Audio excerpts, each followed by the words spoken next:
शुभकामनाओं के साथ मैं गोपाल पाठक YouTube चैनल के समस्त छात्रों, विषय विशेषज्ञों एवं दर्शकों को मेरा नमस्कार।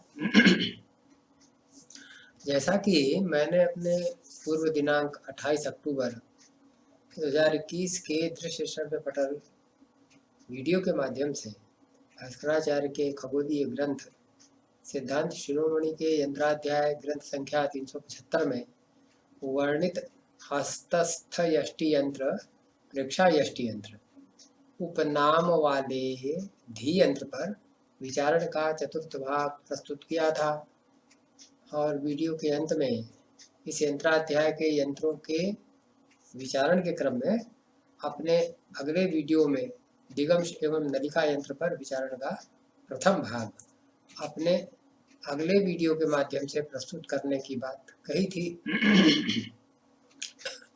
तो उसी क्रम में आज दिनांक 28 नवंबर 2021 के इस वीडियो के माध्यम से इस प्रथम भाग में सिद्धांत शिरोमणि के मध्यमाधिकार ग्रंथ संख्या 900 पद्य संख्या 1 में वर्णित ग्रह भगण के वासना भाष्य में वर्णित दिगंश यंत्र पर वेदोपलब्धि के प्रायोगिक कार्य के संबंध में तथा त्रिप्रश्नाधिकार ग्रंथ संख्या 925 पद्य संख्या 8-9 में वर्णित यंत्र निर्माण और उसके द्वारा विज्ञान की विधि की चर्चा करने के साथ साथ बीजोपनय नामक लघु ग्रंथ संख्या 700 पद्य संख्या 10 के वासना भाष्य में वर्णित नलिका यंत्र नामक वेद यंत्र के संबंध में भी विषय का प्रस्तुतिकरण करेंगे।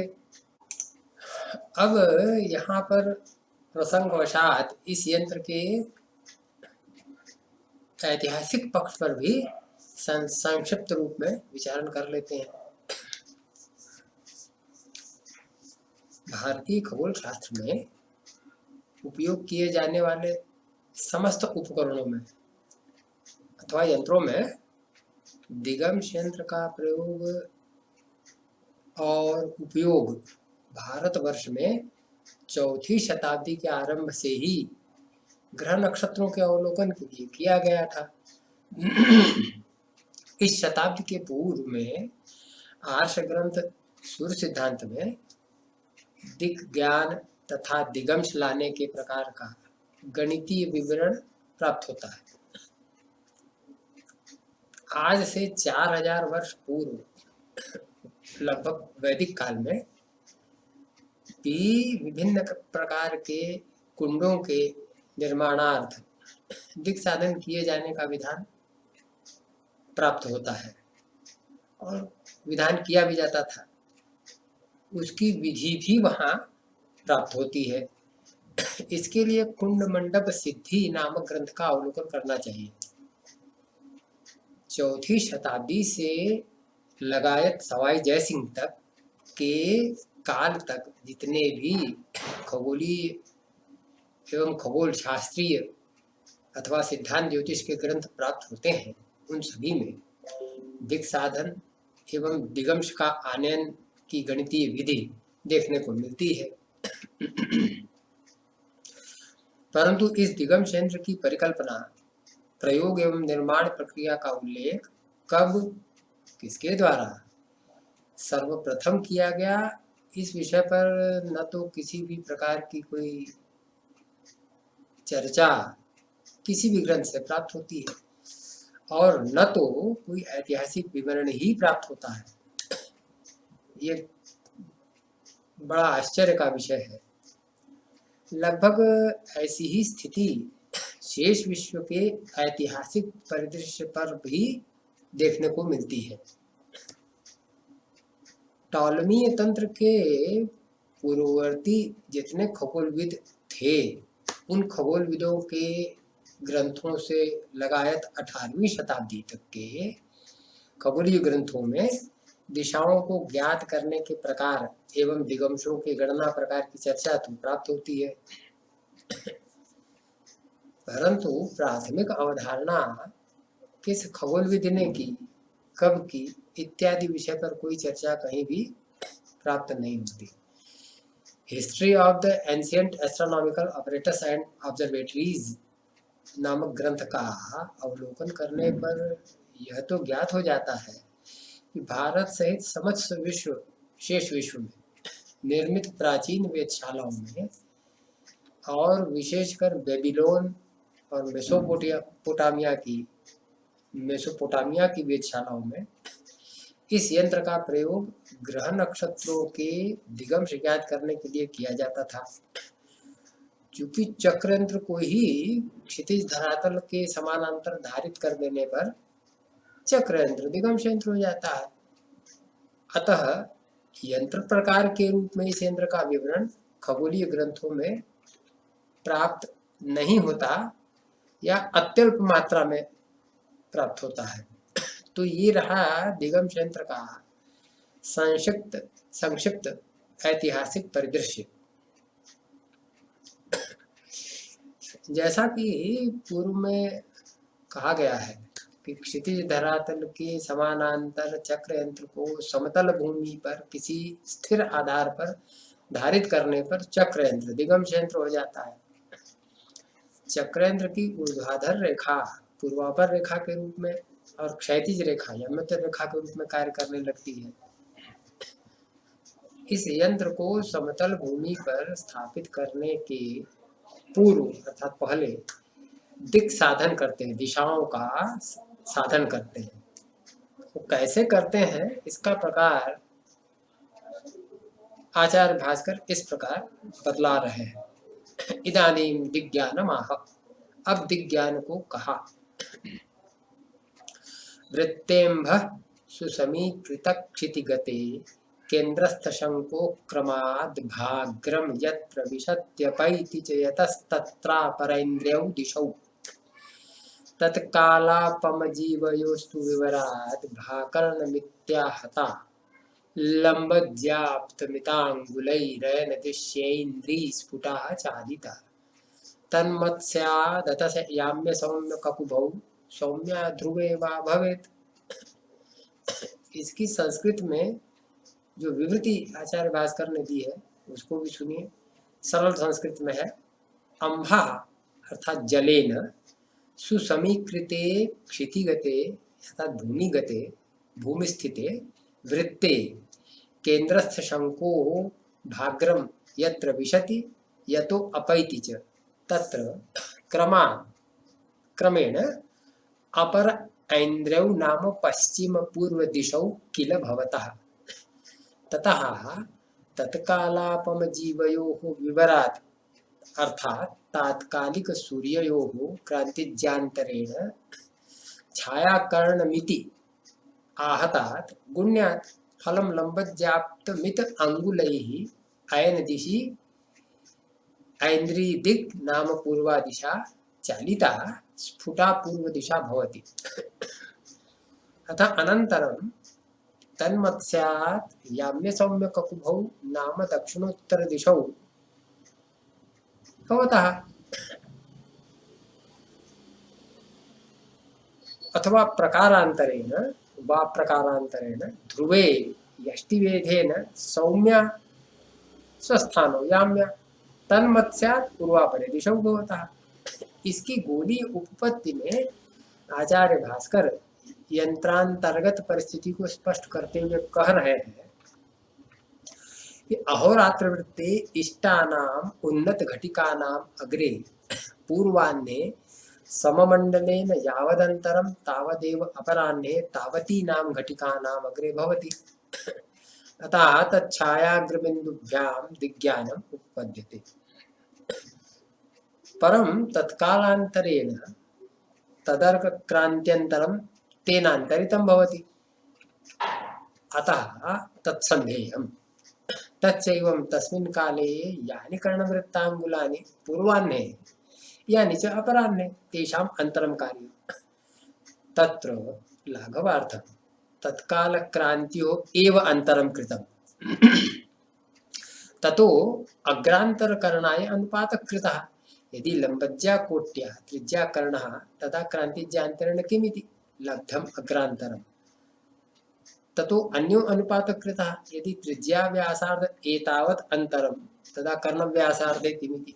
अत्र तुल्यत्वाद् गुणकभाजकयोः त्रिज्यानाशे कृते सति उपपन्नं तत्कालापमजीवयोस्तु विवराद् इत्यादि।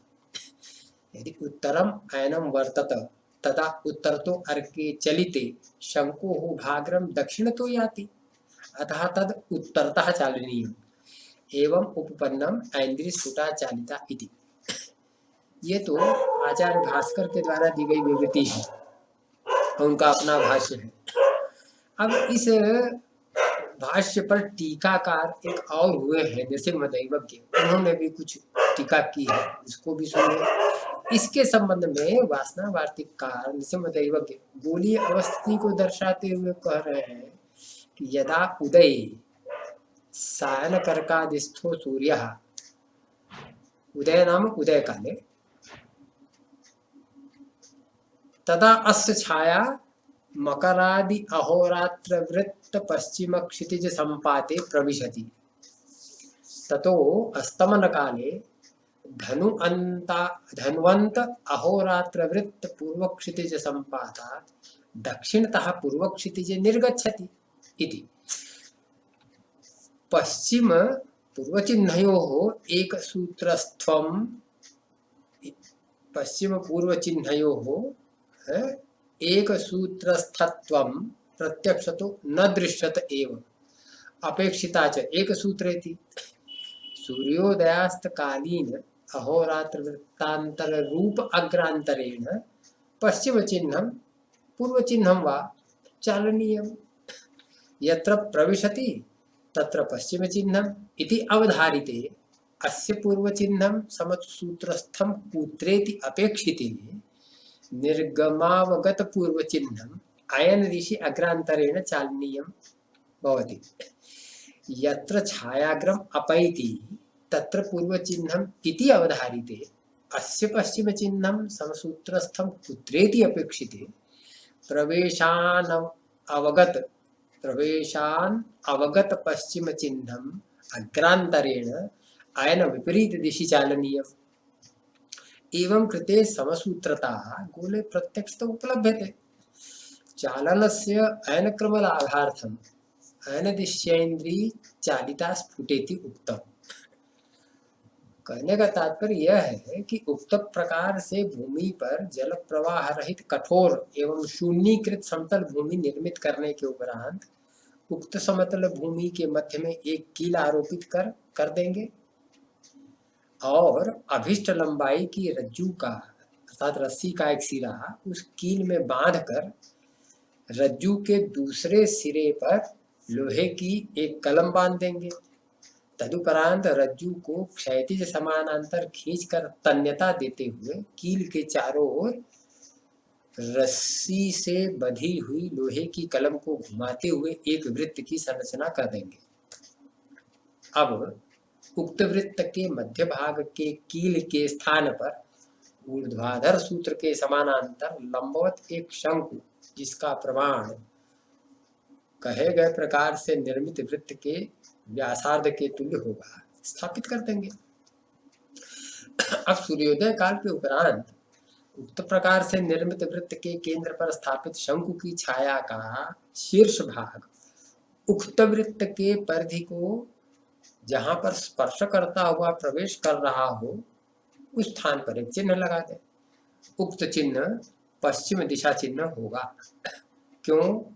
कि सूर्योदय काल में शंकु की छाया विपरीत दिशा में पश्चिम दिशा में होगी। ये विज्ञान का ये नियम है कि प्रकाश के जिस स्रोत से प्रकाश आ रहा होगा उस स्रोत के विपरीत दिशा में पदार्थ की छाया वस्तु की छाया निर्मित होती है। इसलिए शंकु की छाया विपरीत दिशा में निर्मित होगी अर्थात वो पश्चिम दिशा होगी, अतः वहां पश्चिम दिशा चिन्ह होगा। ठीक इसी प्रकार सूर्यास्त काल में शंकु छाया का शीर्ष भाग उक्त वृत्त परिधि का भेदन करता हुआ निर्गमित हो रहा हो उस स्थान पर भी चिन्ह अंकित कर देंगे। यह चिन्ह पूर्व दिशा चिन्ह होगा, परंतु यह पूर्व दिशा चिन्ह वास्तविक रूप से स्पष्ट पूर्व दिशा चिन्ह न होकर मध्यम दिशा चिन्ह होगा। अतः इसके स्फुटीकरण के लिए आचार्य भास्कर ने एक विशेष गणितीय सूत्र बतलाया, जो इस प्रकार है। सूर्योदय काल के स्फुटर अभिक्रांत्यंश तथा सूर्यास्त काल के स्फुटर अभिक्रांत्यंशों का अंतर करेंगे। उक्त अंतरांश की ज्या को वृत्त केंद्र स्थित शंकु के छायाकरण से गुणा करेंगे। गुणन फल में लंबत ज्या से भाग देंगे। भाग फल के तुल्य अंगुल प्रमाण से मध्यम पूर्व दिशा को ऐन दिशा में चालित कर देंगे। चालित पूर्व दिशा चिन्ह वास्तविक स्फुट पूर्व दिशा होगी। अब इस चालित पूर्व दिशा चिन्ह और सूर्योदय कालिक पश्चिम दिशा चिन्हों से प्रकाल की सहायता से मत्स्य निर्मित करेंगे। मत्स्य के शीर्ष बिंदु से पुच्छ बिंदु तक एक रेखा निर्मित कर देंगे। उक्त रेखा समतल भूमि पर निर्मित वृत्त को जिन दो स्थानों पर काटेगी, उनमें से एक स्थान उत्तर दिशा चिन्ह तथा दूसरा स्थान दक्षिण दिशा चिन्ह होगा। इस प्रकार दिशा चिन्हों से अंकित समतल भूमि पर निर्मित वृत्त को 360 अंशों के चिन्हों से चिन्हित कर देंगे। 0 एवं 360 अंशों के चिन्ह पूर्व दिशा चिन्ह पर ही अंकित होंगे। इस प्रकार से शून्यकृत समतल भूमि पर निर्मित दिगंश यंत्र के मध्य में चक्र यंत्र को क्षितिज धरातल के समानांतर 2 हाथ ऊंचे समतल आधार पर स्थापित करते हुए सूर्यादि ग्रहों का वेद कर दिगंशों का ज्ञान करते हैं। उक्त दिगंश यंत्र के प्रकार में शंकु वेद से प्राप्त पूर्व दिशा को ऐन दिशा में चालित करने के लिए कहा गया है। उसका कारण है, वो क्या है? चूंकि सूर्योदय कालिक रवि क्रांत्यंश से न्यूनाधिक प्रमाण में सूर्यास्त कालीन रवि क्रांत्यंश प्राप्त होता है।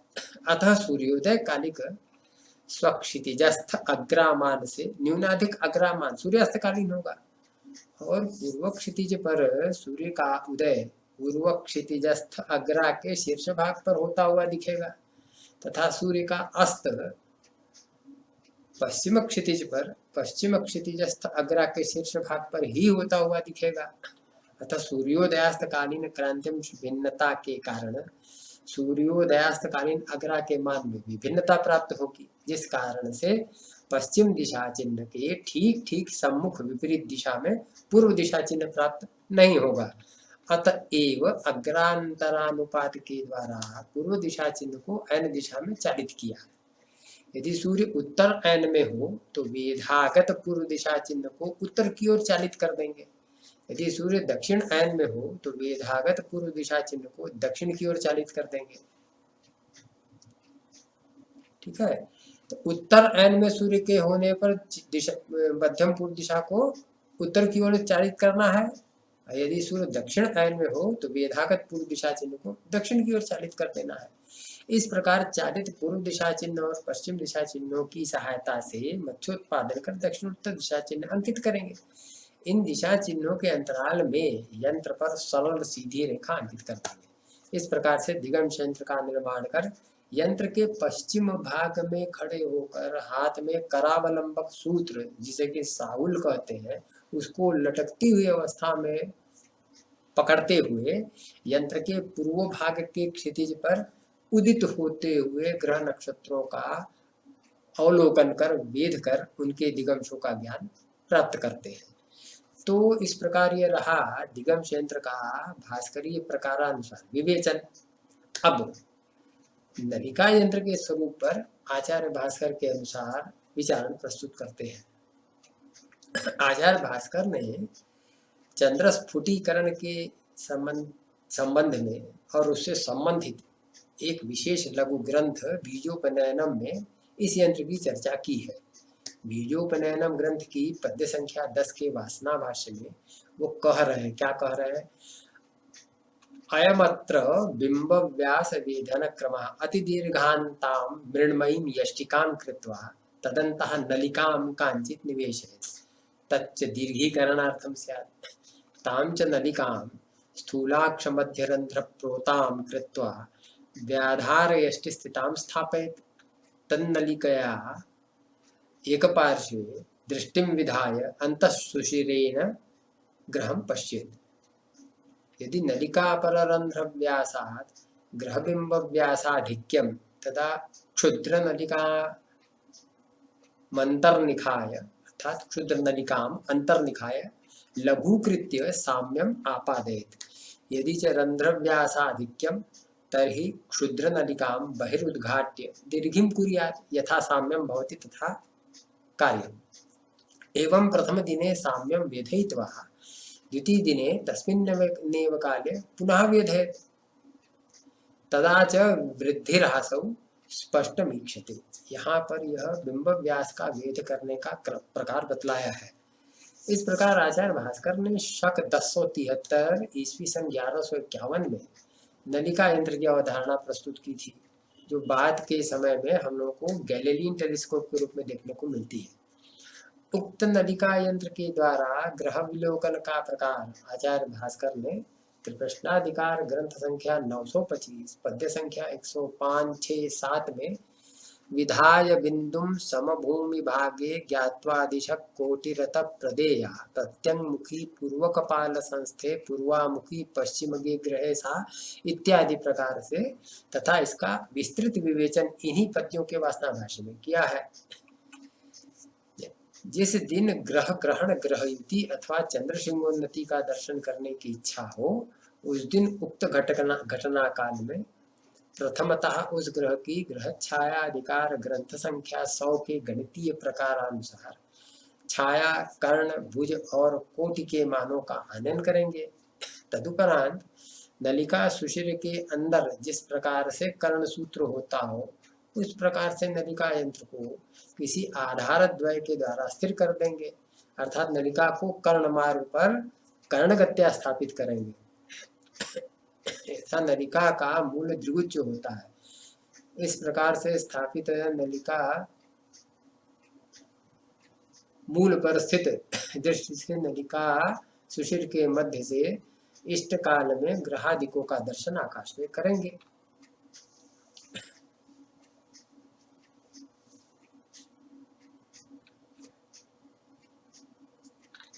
अब इस नलिका यंत्र का जो निर्माण प्रकार आचार्य भास्कर ने बतलाया है, उसमें बताया कि एक अत्यंत ही लंबी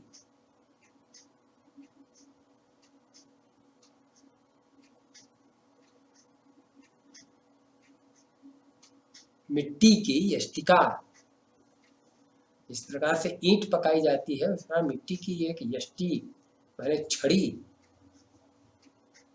पर अग्नि संस्कार करके परिपक्व छड़ी का निर्माण करेंगे और तदंतः नलिकाम और उसके अंतः उसके मध्य में कोई एक नलिका निवेशित कर देंगे। तच्च दीर्घीकरणार्थम, वह नलिका को दीर्घीकरणार्थम माने उसको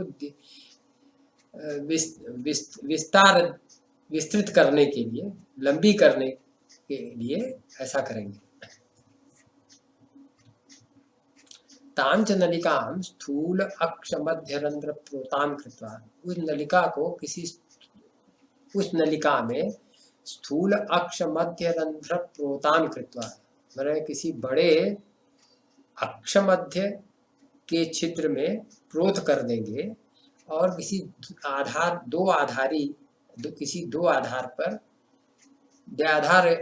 पर स्थित यष्टि स्थिताम स्थापित, उस यष्टि को किसी दो आधार पर स्थित यष्टि पर, दो आधार पर स्थित यष्टि पर उस नलिका को स्थापित कर देंगे। कहने का तात्पर्य यह है कि यह हमारी यष्टि हो गई। इस यष्टि में स्थूल अक्ष मध्य रंध्र प्रोताम, यह अक्ष हो, यही अक्ष होगी। तो किसी बड़े छिद्र के मध्य रंध्र, स्थूल अक्ष मोटे अक्ष के मध्य में के छिद्र में पिरोई हुई कोई मोटा सा अक्ष हो, है, उस मोटे से अक्ष को माने आखिर वो नलिका कैसे आगे पीछे होगी, तो इसलिए कहा कि किसी बड़े अक्ष के मध्य के छिद्र में उस नलिका को प्रोत करके दो आधार पर स्थित यष्टि पर उसको स्थापित कर देंगे।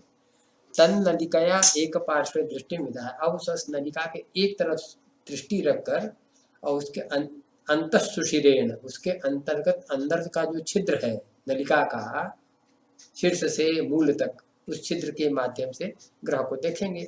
यदि नलिका अपर रंध्र व्यास, उस नलिका के अपर भाग के छिद्र व्यास से ग्रह बिंब का व्यास अधिक हो, तथा क्षुद्र नलिका अंतर निखाए, तो उस छोटी नलिका को अंदर की ओर खींचकर छोटा करके साम्य मापा दे। उन दोनों का साम्य कर लेंगे कि जितना नलिका के अपर छिद्र का व्यास है उतने व्यास प्रमाण का वह व्यास प्रमाण और ग्रह का व्यास प्रमाण एक समान दिखाई पड़े। जितना बड़ा ग्रह दिख रहा है नलिका पर उतना ही बड़ा वो दिखे नलिका के छिद्र पर, तथा नलिका का व्यास और ग्रह बिंब व्यास एक समतुल्य हो जाए। इस प्रकार से उसको बड़ी अक्षप्रोत बड़ी नलिका में छोटी नलिका को आगे पीछे करके फोकस करके, कहने का मतलब उसको साम्य समता प्रदान कर देनी है। यदि से रंध्र व्यासाधिक्यम, यदि उस नलिका के रंध्र का व्यास, छिद्र का अपर छिद्र का व्यास अधिक है, तरी क्षुद्र नलिका में बहिर्उद्घाट्य, तब उस छोटी नलिका को बाहर की ओर उद्घाटित करके लंबी करके साम्य यथा साम्यम, जिस प्रकार से साम्य हो सके स्थापित करेंगे। एवं प्रथम दिने साम्यम वेदयित्वा, इस प्रकार प्रथम दिन में साम्य वेद करके दूसरे दिन पुनः तो उसी काल में उसी समय में पुनः साम्य का वेद करेंगे। तदा च वृद्धि ह्रास, स्पष्ट में तब वृद्धि और ह्रास, बिंबमान ग्रह के का बिंबमान में कितना कोणीय वृद्धि या कोणीय ह्रास हुआ ये स्पष्ट रूप से परिलक्षित हो जाता है। तो इस प्रकार से जो कार्य आजकल के टेलीस्कोप से करते हैं वो वही लगभग वैसा ही कार्य आचार्य भास्कर ने करने के लिए उस काल में है ईस्वी सन 1151 में आचार्य भास्कर ने इस कार्य को करने को बतलाया है, कहा है। केवल उनके द्वारा इस नलिका यंत्र में जो बनाया गया है उस यंत्र में केवल ऑब्जेक्टिव लेंस और आईपीस नहीं थी उस काल में, बाकी सारा कार्य वो नलिका ठीक वैसा ही करती थी जैसा कि टेलीस्कोप आजकल के टेलीस्कोप करते हैं। तो एक विशेष आचार्य भास्कर की संरचना रही है नलिका यंत्र की, जो कि अत्यंत ही महत्वपूर्ण है ग्रहों के बिंब व्यासों का वेद करने के लिए, और ग्रहों के और इसका उपयोग चक्र यंत्र पर, गोल यंत्र पर, किसी भी यंत्र पर हम सुविधापूर्वक कर सकते हैं। और सूक्ष्म मापन ग्रहों के जो भी निर्देशांक हमको लाने होते हैं, जैसे उन्नतांश, नतांश, दिगंश, उनकी क्रांतियांश, विषुवांश, क्षेत्रांश है, उनका याम्योत्तर अंतर शरांश इत्यादि जो भी आकाशीय निर्देशांक हमको प्राप्त करने हो या गणितागत जो हमने निर्देशांक लाए हैं उनकी पुष्टि करनी हो, तो हम इस नलिका यंत्र को अन्य यंत्रों के साथ संयुक्त करके भी ग्रह का अवलोकन करके उसकी पुष्टि कर सकते हैं। तो इस प्रकार से इस यंत्र को आचार्य भास्कर ने बतलाया है। तो इस प्रकार आज की इस वीडियो के माध्यम से दिगंश यंत्र और नलिका यंत्र के साथ साथ उसके द्वारा ग्रह नक्षत्र का वेद करने की विधि एवं उससे प्राप्त वेदांकों की सहायता से ग्रह बिंबों के दिगंश एवं उनके बिंबमानों की ह्रास वृद्धि क्रम के ज्ञान प्रकार पर विचारण का संपूर्ण भाग मैंने प्रस्तुत किया। इस यंत्राध्याय के यंत्रों के विचारण के क्रम में अपने अगले वीडियो में अति विशालकाय फलक यंत्र पर विचारण का प्रथम भाग प्रस्तुत करेंगे। तब तक के लिए इस वीडियो को अवश्य देखें, सब्सक्राइब करें और अपने मित्रों के साथ शेयर भी करें। To be continued by next video. Thank you, नमस्कार।